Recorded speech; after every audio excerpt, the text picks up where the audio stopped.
Hello everyone and welcome to another video. My name is Lance and today we're going to take a look at some cut content from Dark Souls 3.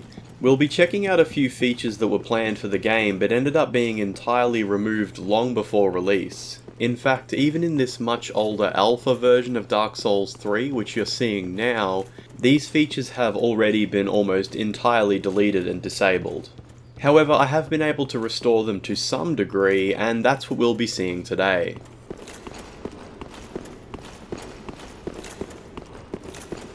So we're approaching a pack of hollows up ahead here which doesn't appear in the final game. They'll be a great place for us to start things out. I've assigned an unused parameter called Colt Death to two of these four enemies. The first one here will die in the typical fashion. However, the second here will have an entirely unique and unseen effect upon death.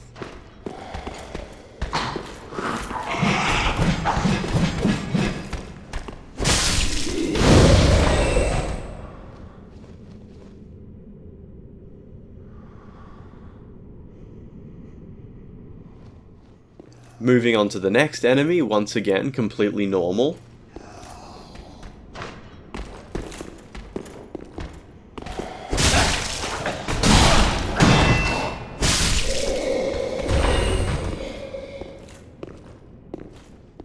And then finally, another Colt Death.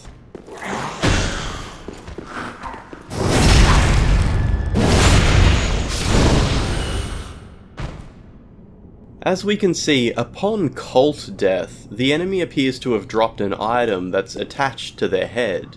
However, approaching the corpse, we get a new prompt reading Grab. Holding down the action button, we see an interesting feature that was cut from the final game. The ability to freely drag defeated enemies from place to place. It's hard to know how exactly the game would have once decided which hollows would have performed Colt Deaths upon being defeated. The alpha has the ability to apply the effect randomly, but for testing purposes I've just made it always happen to certain hollows so that I can demonstrate this feature. While dragging, if the player performs an attack, the grip upon the dead hollow is released.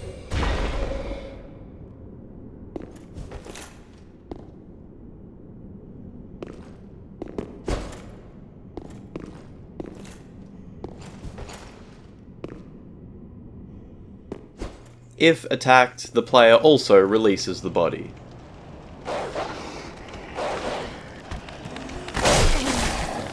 When a hollow dies and performs one of these Colt Deaths, we can do more than just drag it around. Through some mechanic that isn't clear to me, the player is able to join a cult. This may have been something similar to Covenants or an item you equipped, I don't know. I'm able to join a cult using the in-game debug menu, in which there are 7 to choose from. Level up, redistribute stats, reverse hollowing, absolve sin, summon white phantom NPC, bomb, and prevent invasions. Regardless of which one I select, the result is always the same. Let me show you what happens. After selecting a cult, we now get a new option when approaching one of these bodies that we've relocated. We can press the switch action button to see we have a new prompt reading ceremony. When pressing the action button after this, a broken level up screen appears. I've just dismissed it so we can see what the player character is doing during the ceremony.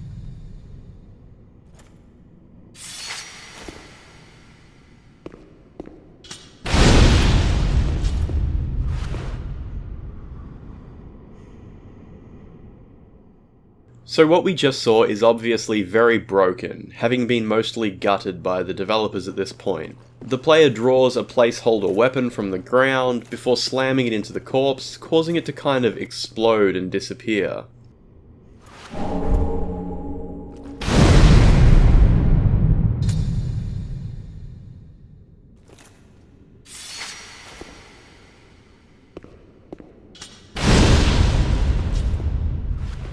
However, if we go into the in-engine model viewer, we can see what is supposed to happen here. Instead of a random weapon appearing in the player's hand, this unused model is meant to be integrated into the moment, causing a coiled sword to be drawn from the ground before it disintegrates the corpse into a bonfire. Indeed, this was the process through which it was once planned that the player would have been able to create bonfires anywhere they'd like. It's certainly disappointing to find the functionality for creating bonfires to be mostly broken in my research so far, but restoring the ability to drag corpses around is at least a little bit of fun.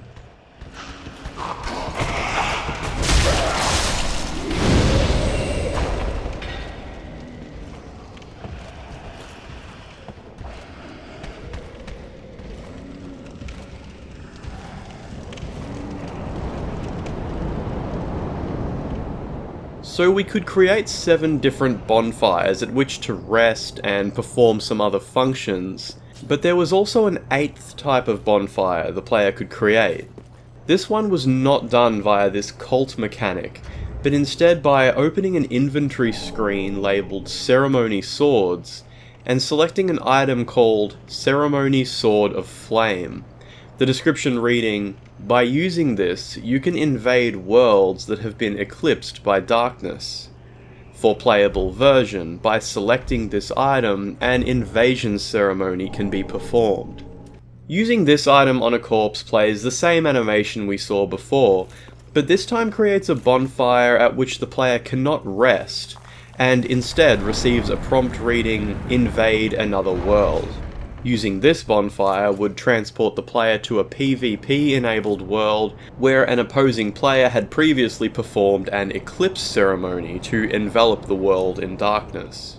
To invite PvP upon oneself, the player would have once again taken an item from the Ceremony Sword inventory screen, but this time one called Ceremony Sword of Darkness.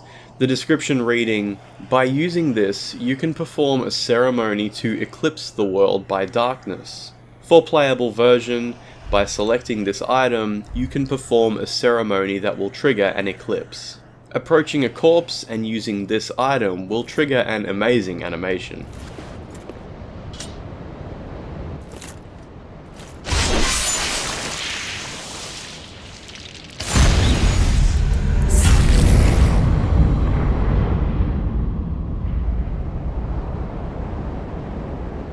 One thing I really like about this is how much the animation affects the camera. I'm not adjusting it at all throughout this. The game takes control of the camera to create a more dramatic effect.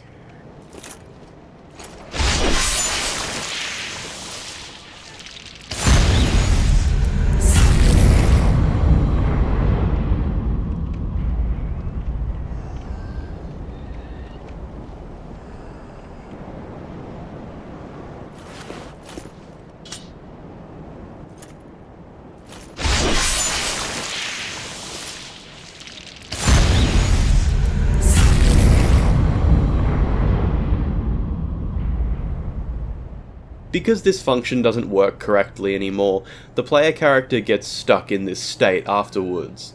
But animations do exist for properly idling and also standing back up afterwards. So this would have caused the world to become eclipsed by darkness, after which other players would have been able to invade and engage in PvP gameplay.